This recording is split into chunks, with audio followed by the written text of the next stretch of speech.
Thank you very much. Thank you. Well, thank you, President Powers, Provost Fenves, deans, members of the faculty, family and friends, and most importantly, the class of 2014. It is indeed an honor for me to be here tonight. It's been almost 37 years to the day that I graduated from UT. I remember a lot of things about that day. I remember I had a throbbing headache from a party the night before.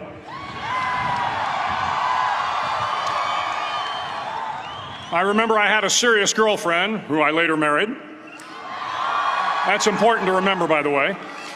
And I remember I was getting commissioned in the Navy that day. But of all the things I remember, I don't have a clue who the commencement speaker was, and I certainly don't remember anything they said. So acknowledging that fact, if I can't make this commencement speech memorable, I will at least try to make it short. So the university's slogan is, "What starts here changes the world." Well, I've got to admit, I kind of like it. What starts here changes the world. Tonight, there are almost 8,000 students, or there are more than 8,000 students graduated from UT. So that great paragon of analytical rigor, Ask.com, says that the average American will meet 10,000 people in their lifetime. 10,000 people, that's a lot of folks. But if every one of you changed the lives of just 10 people, and each one of those people changed the lives of another 10 people, and another 10, then in 5 generations, 125 years, the class of 2014 will have changed the lives of 800 million people. 800 million people. Think about it. Over twice the population of the United States. Go one more generation, and you can change the entire population of the world, 8 billion people. If you think it's hard to change the lives of 10 people, change their lives forever, you're wrong. I saw it happen every day in Iraq and Afghanistan. A young Army officer makes a decision to go left instead of right down a road in Baghdad, and the 10 soldiers with him are saved from a close-in ambush. In Kandahar province, Afghanistan, a non-commissioned officer from the female engagement team senses that something isn't right and directs the infantry platoon away from a 500-pound IED, saving the lives of a dozen soldiers. But if you think about it, not only were those soldiers saved by the decisions of one person, but their children were saved, and their children's children. Generations were saved by one decision, one person. But changing the world can happen anywhere, and anyone can do it. So what starts here can indeed change the world. But the question is, what will the world look like after you change it? Well, I'm confident that it will look much, much better. But if you'll humor this old sailor for just a moment, I have a few suggestions that may help you on your way to a better world. And while these lessons were learned during my time in the military, I can assure you that it matters not whether you ever served a day in uniform. It matters not your gender, your ethnic or religious background, your orientation, or your social status. Our struggles in this world are similar, and the lessons to overcome those struggles and to move forward, changing ourselves and changing the world around us, will apply equally to all. I've been a Navy SEAL for 36 years, but it all began when I left UT for basic SEAL training in Coronado, California. Basic SEAL training is 6 months of long, torturous runs in the soft sand, midnight swims in the cold water off San Diego, obstacle courses, unending calisthenics, days without sleep, and always being cold, wet, and miserable. It is 6 months of being constantly harassed by professionally trained warriors who seek to find the weak of mind and body and eliminate them from ever becoming a Navy SEAL. But the training also seeks to find those students who can lead in an environment of constant stress, chaos, failure, and hardships. To me, basic SEAL training was a lifetime of challenges crammed into 6 months. So here are the 10 lessons I learned from basic SEAL training that hopefully will be of value to you as you move forward in life. Every morning in SEAL training, my instructors, who at the time were all Vietnam veterans, would show up in my barracks room, and the first thing they'd do was inspect my bed. If you did it right, the corners would be square, the covers would be pulled tight, the pillow centered just under the headboard, and the extra blanket folded neatly at the foot of the rack. It was a simple task, mundane at best, but every morning we were required to make our bed to perfection. It seemed a little ridiculous at the time, particularly in light of the fact that we were aspiring to be real warriors, tough, battle-hardened SEALs. But the wisdom of this simple act has been proven to me many times over. If you make your bed every morning, you will have accomplished the first task of the day. It will give you a small sense of pride, and it will encourage you to do another task, and another, and another. And by the end of the day, that one task completed will have turned into many tasks completed. Making your bed will also reinforce the fact that the little things in life matter. If you can't do the little things right, you'll never be able to do the big things right. And if by chance you have a miserable day, you will come home to a bed that is made, that you made. And a made bed gives you encouragement that tomorrow will be better. So if you want to change the world, start off by making your bed. During SEAL training, the students are all broken down into boat crews. Each crew is 7 students, 3 on each side of a small rubber boat, and 1 coxswain to help guide the dinghy. Every day, your boat crew forms up on the beach and is instructed to get through the surf zone and paddle several miles down the coast. In the winter, the surf off San Diego can get to be 8 to 10 feet high, and it is exceedingly difficult to paddle through the plunging surf unless everyone digs in. Every paddle must be synchronized to the stroke count of the coxswain. Everyone must exert equal effort, or the boat will turn against the wave and be unceremoniously dumped back on the beach. For the boat to make it to its destination, everyone must paddle. You can't change the world alone. You will need some help. And to truly get from your starting point to your destination takes friends, colleagues, the goodwill of strangers, and a strong coxswain to guide you. If you want to change the world, find someone to help you paddle. Over a few weeks of difficult training, my SEAL class, which started with 150 men, was down to just 42. There were now 6 boat crews of 7 men each. I was in the boat with the tall guys, but the best boat crew we had was made up of the little guys, the Munchkin crew, we called them. No one was over 5'5". The Munchkin boat crew had 1 American Indian, 1 African American, 1 Polish American, 1 Greek American, 1 Italian American, and 2 tough kids from the Midwest. They out-paddled, outran, and outswam all the other boat crews. The big men in the other boat crews would always make good-natured fun of the tiny little flippers the Munchkins put on their tiny little feet prior to every swim. But somehow these little guys from every corner of the nation and the world always had the last laugh, swimming faster than everyone and reaching the shore long before the rest of us. SEAL training was a great equalizer. Nothing mattered but your will to succeed, not your color, not your ethnic background, not your education, not your social status. If you want to change the world, measure a person by the size of their heart, not by the size of their flippers. Several times a week, the instructors would line up the class and do a uniform inspection. It was exceptionally thorough. Your hat had to be perfectly starched, your uniform immaculately pressed, your belt buckle shiny and void of any smudges. But it seemed that no matter how much effort you put into starching your hat or pressing your uniform or polishing your belt buckle, it just wasn't good enough. The instructors would find something wrong. For failing the uniform inspection, the student had to run, fully clothed, into the surf zone, then wet from head to toe, roll around on the beach until every part of your body was covered with sand. The effect was known as a sugar cookie. You stayed in the uniform the rest of the day, cold, wet, and sandy. There were many a student who just couldn't accept the fact that all their efforts were in vain, that no matter how hard they tried to get the uniform right, it went unappreciated. Those students didn't make it through training. Those students didn't understand the purpose of the drill. You were never going to succeed. You were never going to have a perfect uniform. The instructors weren't going to allow it. Sometimes, no matter how well you prepare or how well you perform, you still end up as a sugar cookie. It's just the way life is sometimes. If you want to change the world, get over being a sugar cookie and keep moving forward. Every day during training, you were challenged with multiple physical events: long runs, long swims, obstacle courses, hours of calisthenics, something designed to test your mettle.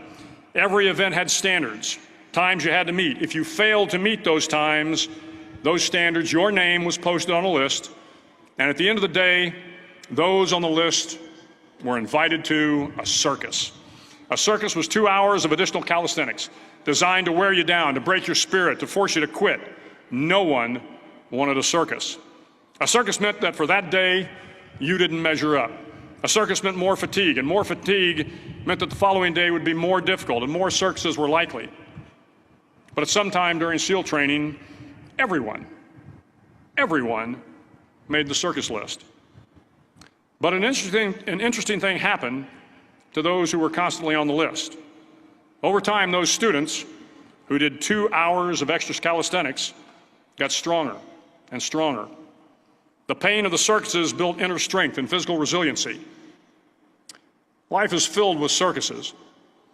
You will fail. You will likely fail often. It will be painful. It will be discouraging. At times, it will test you to your very core. But if you want to change the world, don't be afraid of the circuses. At least twice a week, the trainees were required to run the obstacle course. The obstacle course contained 25 obstacles, including a 10-foot wall, a 30-foot cargo net, a barbed wire crawl, to name a few. But the most challenging obstacle was the slide for life. It had a 3-level, 30-foot tower at one end and a 1-level tower at the other. In between was a 200-foot-long rope. You had to climb the 3-tiered tower, and once at the top, you grabbed the rope, swung underneath the rope, and pulled yourself hand over hand until you got to the other end. The record for the obstacle course had stood for years when my class began in 1977. The record seemed unbeatable until one day a student decided to go down the slide for life head first. Instead of swinging his body underneath the rope and inching his way down, he bravely mounted the top of the rope and thrust himself forward. It was a dangerous move, seemingly foolish and fraught with risk. Failure could mean injury and being dropped from the course. Without hesitation, the student slid down the rope perilously fast. Instead of several minutes, it only took him half that time. And by the end of the course, he had broken the record. If you want to change the world, sometimes you have to slide down the obstacles head first. During the land warfare phase of training, the students are flown out to San Clemente Island, which lies off the coast of San Diego. The waters off San Clemente are a breeding ground for the great white sharks. To pass SEAL training, there are a series of long swims that must be completed. One is the night swim. Before the swim, the instructors joyfully brief the students on all the species of sharks that inhabit the waters off San Clemente. They assure you, however, that no student has ever been eaten by a shark, at least not that they can remember. But you are also taught that if a shark begins to circle your position, stand your ground. Do not swim away. Do not act afraid. And if the shark, hungry for a midnight snack, darts towards you, then summons up all your strength and punch him in the snout, and he will turn and swim away. There are a lot of sharks in the world. If you hope to complete the swim, you will have to deal with them. So if you want to change the world, don't back down from the sharks. As Navy SEALs, one of our jobs is to conduct underwater attacks against enemy shipping. We practice this technique extensively during training.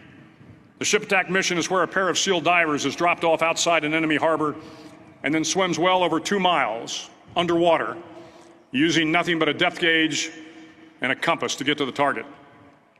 During the entire swim, even well below the surface, there is some light that comes through. It is comforting to know that there is open water above you.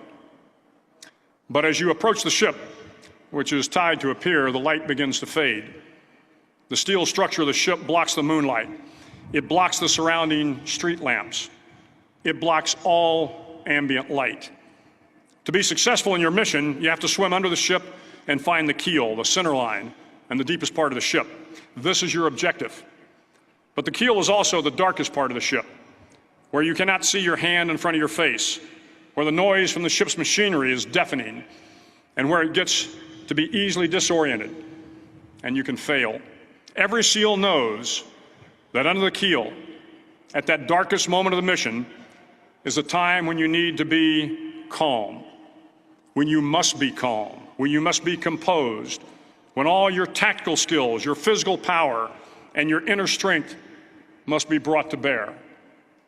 If you want to change the world, you must be your very best in the darkest moments. The 9th week of training is referred to as Hell Week. It is 6 days of no sleep, constant physical and mental harassment, and one special day at the Mud Flats. The Mud Flats are an area between San Diego and Tijuana where the water runs off and creates the Tijuana Sloughs, a swampy patch of terrain where the mud will engulf you. It is on Wednesday of Hell Week that you paddle down in the mud flats and spend the next 15 hours trying to survive this freezing cold, the howling wind, and the incessant pressure to quit from the instructors. As the sun began to set that Wednesday evening, my training class, having committed some egregious infraction of the rules, was ordered into the mud. The mud consumed each man till there was nothing visible but our heads. The instructors told us we could leave the mud if only 5 men would quit. Only 5 men, just 5 men, and we could get out of the oppressive cold. Looking around the mud flat, it was apparent that some students were about to give up. It was still over 8 hours till the sun came up. 8 more hours of bone-chilling cold. The chattering teeth and the shivering moans of the trainees were so loud, it was hard to hear anything. And then one voice began to echo through the night. One voice raised in song. The song was terribly out of tune, but sung with great enthusiasm. One voice became 2, and 2 became 3, and before long, everyone in the class was singing. The instructors threatened us with more time in the mud if we kept up the singing, but the singing persisted. And somehow the mud seemed a little warmer, and the wind a little tamer, and the dawn not so far away.